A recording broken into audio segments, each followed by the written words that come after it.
जब हम उनसे मांग रहे हैं कि हमारे अपॉइंटमेंट लेटर के अंदर हमारी सैलरी को मेंशन किया जाए तो वो नहीं कर रहे हैं। हमें इन्हें नौकरी पे लगाने के लिए कम से कम 40,000, 30,000, 25,000 रुपये की डीडी।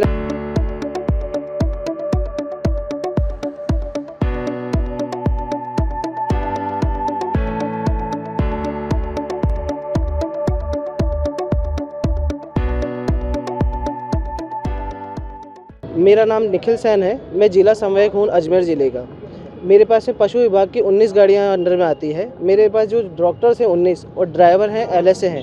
हम इन लोगों के मुद्दे को लेकर के आए हैं क्योंकि हमारे पास में सरकार की तरफ से एक मिनिमम सैलरी फिक्स करी गई थी 56,100 रुपये, 20,000 रुपये और 18,000 रुपये, जो कि गवर्नमेंट की तरफ से फाइनलाइज हुई थी। लेकिन हमारी जो प्राइवेट कंपनी है उनको वो ना दे करके उनसे कम सैलरी में हमारे से काम करवाना चाहती है। जब हम उनसे मांग रहे हैं कि हमारे अपॉइंटमेंट लेटर के अंदर हमारी सैलरी को मेंशन किया जाए तो वो नहीं कर रहे हैं। हमें इन्हें नौकरी पे लगाने के लिए कम से कम 40,000, 30,000, 25,000 रुपये की डीडी रखवाए गए, जिनके डीडी की रिसिप्ट भी हमें नहीं दी जा रही है। हम उनके लिए मांग कर रहे हैं, कोई चीज़ बोलते हैं तो हमें बिना सोचे समझे ट्रांसफ़र मार रहे हैं। इन सब चीज़ों के मुद्दों के लिए हम बात करने यहाँ आए थे, लेकिन कंपनी को इतनी बार बोलने के बाद भी पूरी तरह से नहीं मान रही है। हमने पूरे राजस्थान के अंदर अभी गाड़ियाँ बंद करना शुरू कर दिया है, जिसके ऊपर भी वो अभी तक किसी तरह के निर्णय को लेने को तैयार नहीं है। ये लोग नौकरियां देने के लिए ऊपर से पैसे की रिश्वत मांग करते हैं, जिसके लिए हम लोग चाहते हैं कि ऐसी कोई कमेटी बिठाई जाए जो इनको इस तरह की हरकत के लिए कि तो लाइसेंस कैंसिल किया जाए या इनके पास में उनको दूसरे किसी कंपनी के पास में दिया जाए और हमारे सभी बंदों को सैलरी जो मिनिमम दे है सरकार की तरफ से वो दी जाए। किस तरीके का कार्य कर रहे थे आप? ये पशु विभाग के अंदर हमारे पास गाड़ियाँ थी। हमारे जो डॉक्टर्स हैं, LSA हैं और ड्राइवर हैं, एक मोबाइल वेटनरी यूनिट चालू होती है जिसके अंदर ये बैठ करके एक हर घर जा करके उन जानवरों का इलाज करते हैं। उनके इलाज के लिए जो दवाइयाँ आती थी वो सारी चीज़ें हमारे पास रहती थी। एक चलती फिरती एक तरह से हॉस्पिटल था जो हमारे उनके लिए जानवरों के पशुओं के विभाग के लिए चालू किया गया था। लेकिन ये किसी भी तरह से उनको सपोर्ट नहीं करना चाहते हैं। मेडिसिन की जब बात आती है तो एक दिन की दवाई के अंदर हमारे से एक महीने का काम करवाया जा रहा है। जो मेडिसिन की MRP है उनके ऊपर अलग अलग तरीके से पैसा बनाया जा रहा है। सरकार की तरफ से 1,77,000 रुपये गाड़ी के ऊपर दिया जा रहा है, लेकिन उसके अंदर से इनको मानदेय देना होता है।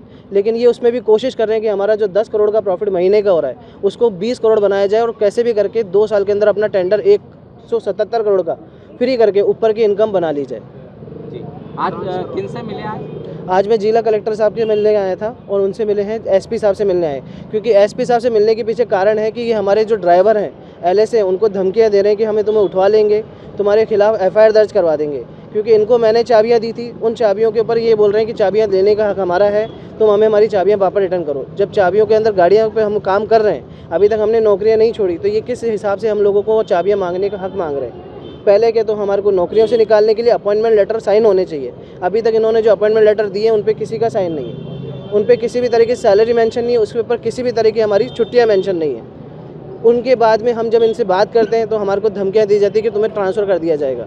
जब किसी की गलती नहीं होती है तो उसको उठा करके सीधा जैसलमेर के अंदर ट्रांसफ़र दे रहे हैं। लगभग कब से आपने कार्य शुरू किया था और अब तक कितने महीने हो गए? हमने 24 फरवरी से काम स्टार्ट किया था और मुझे यहाँ काम करते 4 महीने से ऊपर हो चुके हैं, लेकिन अभी तक मेरी सैलरी भी नहीं आई और किसी की भी सैलरी के ऊपर ये उस पक्ष के ऊपर बात ही नहीं करना चाहते हैं। 45 दिन अभी हमारे जो कार्यकर्ता हैं, जो डॉक्टर्स हैं, LSA वगैरह हैं, इनको काम करते हो गए, लेकिन ये उस पर भी 1 रुपये का जवाबदारी नहीं लेना चाहते हैं। कितने ड्राइवर और कितने? 19 मेरे पास ड्राइवर हैं, 19 मेरे पास LSA हैं और 19 ही डॉक्टर हैं। आपका नाम? निखिल सैन। आप क्या हैं? मैं डिस्ट्रिक्ट कोऑर्डिनेटर हूँ पूरे अजमेर।